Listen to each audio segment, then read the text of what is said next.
We're invited into the kitchen of Chef Hanru Erasmus. He recently wowed the crowd with one of his signature dishes, and today he shares the recipe with Expresso viewers. Welcome to the African Pride Melrose Arch Hotel, and today I'll be showing you how to make the Kudu Wellington. Now, the Kudu Wellington was recently voted at the Pick and Pay Taste of Joburg show as the dish of the show. Now, what you'll need to prepare the Kudu Wellington at home would be a beautiful Kudu loin. You'll also need some cracked black pepper, rosemary and sea salt. Then you would also need to bake a pancake, a herb pancake.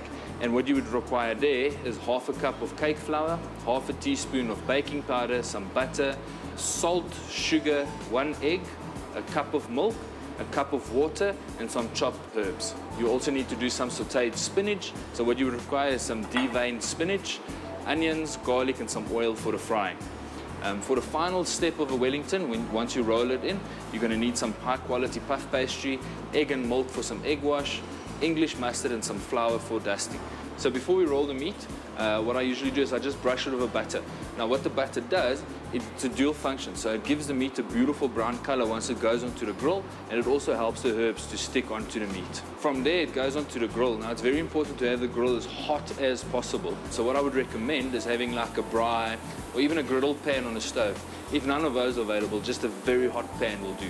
The reason why we're doing this is to seal the meat on the outside. So once it bakes, as little as possible liquid seeps out, as it's very important with a Wellington to try and keep everything as dry as possible. Okay, so once there's no more pink visible around the meat, you know it's been seared properly, and you can take it off and put it aside to cool down.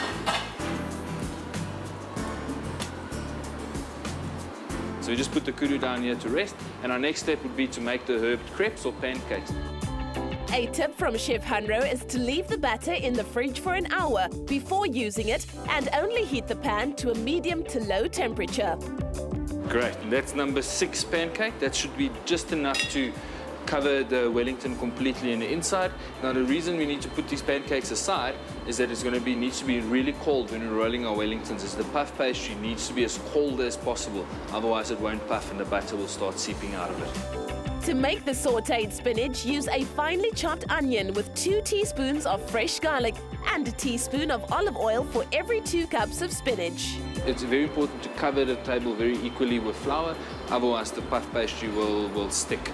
Right, once we've got the table floured, we need to take the puff pastry and measure it out just shorter than what the actual loin is, because once we roll it up, it will stretch a bit and then we can work from there. Let's pack out the pancakes. You'll see that 4 pancakes fits exactly lengthwise, and let's take the further 2 and cut them in half so that you can cover over the other 4. Okay. So the next step is to layer the spinach over the crepes. Again, try and do it as level as possible and as wide an area as possible, so that you know when you cut it open that you'll see the different layers inside. The next step is to egg wash the outside rim that we left open. So egg wash is simple. It's just the 1 egg and a bit of milk, just so it becomes more of a fluid.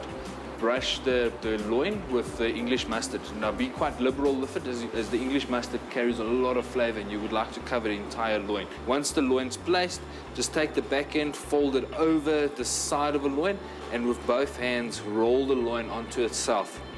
Now just moving it into a baking pan and off to the oven at 220 degrees Celsius for 20 minutes.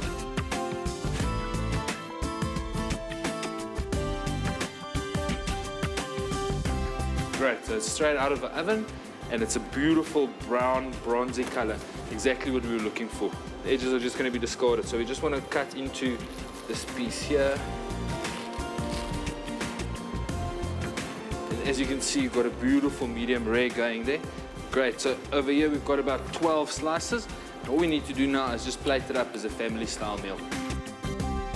The sauce that goes beautifully with this is a port jus, which is basically just a nice gravy with some port wine instead of red wine. Served with colorful garden vegetables, it's a meal to remember. Go on, try this recipe at home and knock the socks off your family and friends. Bon appetit! By supporting the Hoedspruit Endangered Species Centre, that's where we found goodness. Pick and Pay, always there for you.